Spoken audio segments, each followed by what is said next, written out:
Dinovich here again, my fellow wingers, and welcome back to the Inswinger. Greedy, inconsiderate, and out of touch. That is how you describe these billionaire club owners who only think about the next cent. It was just the other day I spoke to someone about the 2022 World Cup being held in Qatar, saying it is the single most disruptive thing in football history. Little did I know that a concept or an idea could have been much worse. Yeah, now we talk about the European Super League.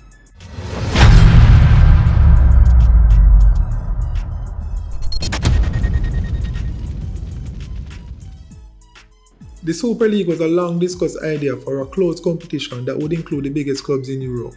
And over there have been numerous propositions on what its format would look like. And on Sunday the 18th of April, 12 clubs announced their intentions to break away from UEFA and form their own league. These were Manchester United, Manchester City, Liverpool, Arsenal, Chelsea and Tottenham from England, AC Milan, Inter Milan and Juventus from Italy, and Real Madrid, Atletico Madrid and Barcelona from Spain. There were plans to add 3 more permanent members and leave 5 spots open in a 20-team format that European clubs could qualify for based on their performances in their individual leagues. Yeah, 5. That's 5 teams out of this. On what basis would you decide what 5 teams get to participate? And even if they played it safe and picked from Europe's top 5 leagues, that would mean no Dutch team, no Portuguese, no team from Ukraine or Turkey. Nothing for most teams in Europe to strive for and attain consistency to achieve. And I mean, the 15 permanent teams. Immune to relegation was the statement made. So what is it they must lose or work for in a league from which they can't drop out or get relegated? Them just want exist and reap the rewards of a multi-million-dollar league for God knows how long, placing themselves at the top of a football pyramid along which no movement takes place. Absolute rubbish. And in the wake of such an idea, the football world erupted along with a 48-hour standoff between UEFA and the clubs wanting a breakaway. And it was not so much the clubs, it was their temporary owners who wanted to permanently ruin the sport because nobody else wanted it. The players never wanted it, and the fans, nah sir, them never depend that. The idea of the Super League heralded the demise of the domestic leagues in Europe and the Champions League. For example, the Premier League, the most lucrative and watched league in the world, would lose its pull and excitement without the likes of Manchester United, Liverpool, Chelsea, and the other 6 high-quality teams that made the league unpredictable and gave it its competitive nature on a yearly basis. And with UEFA and the English FA adamant that the clubs would no longer be permitted in their club competitions once the Super League plans were followed through with, that would result in the Premier League titles being contested by Leicester, West Ham and Everton, with European spots being fought over by Villa and Leeds. Them are good teams, but it just would not be the same. It would then reduce the financial gain that the remaining clubs would acquire, with a decrease in the marketability of the league without the top 6. It would then ruin the Champions League by giving the impression that the Super League is the more elite competition, not the 66-year-old competition that has been the dream of the biggest clubs in the world year after year. And it would be understandable. We can't move from big semi-final clashes between Real Madrid and Bayern Munich, or Barcelona and Chelsea, to what?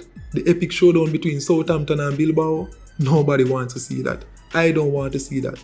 Well, at least not for the Champions League. Not for the competition me grew up and watch and get goosebumps every time I hear the anthem, or I felt like I'm going into depression the 2 finals me see my side lose, or the feeling of elation I felt the other 2 times they lifted the trophy. Not for the competition there. Leave it alone. UEFA still never leave it alone, but that's another story. I won't say that I don't see where the club owners are coming from, with a drastic increase in the revenue that their clubs would gain based on participation in the Super League, with the prospects of a drastic increase in revenue for their clubs if they take part. A club like Man U, for example, if they win all their games in a Champions League campaign, including the final, their total earnings will be between 65 and 80 million euros. In the proposed Super League, they get between 250 and 3 million euros just to start with. I don't think I have to say anything more. But there are ways to go about things. If the clubs kept their secret meetings and decided to approach UEFA regarding an increase in the revenue received from the Champions League, I'm sure you would have no opposition. But to act almighty and attempt to disrupt the structure of the game with no regard for or input from the managers, the players, or the fans, that's just cold, brother. And it's not like it's only the bigger clubs who are feeling the effects of the pandemic. Crystal Palace does, Bologna does. We all play the same sport. It definitely can't be easier for the smaller clubs, but guess what? These plans have been put forward since 2018. So despite what some people say, I doubt the Super League was a reaction to or a solution for the pandemic. But shout out to the players and the fans who made their disapproval of this situation known. But I guess to UEFA as well, who basically just became the lesser of two evils in this situation. But it was really their proposed sanctions and their bans against the clubs that forced them to make a U-turn on their decision. The threat of clubs being kicked out of the current Champions League semi-finals, the FA's threat of stripping away Premier League titles, and FIFA's involvement also, saying players who play in the Super League will be banned from the Euros and World Cup. These are the main things that call up the club them and make them chicken out. I'm glad me see that happen. But we see UEFA since then with their own plans for the Champions League starting 2024. Make me really have to wonder if we really can win.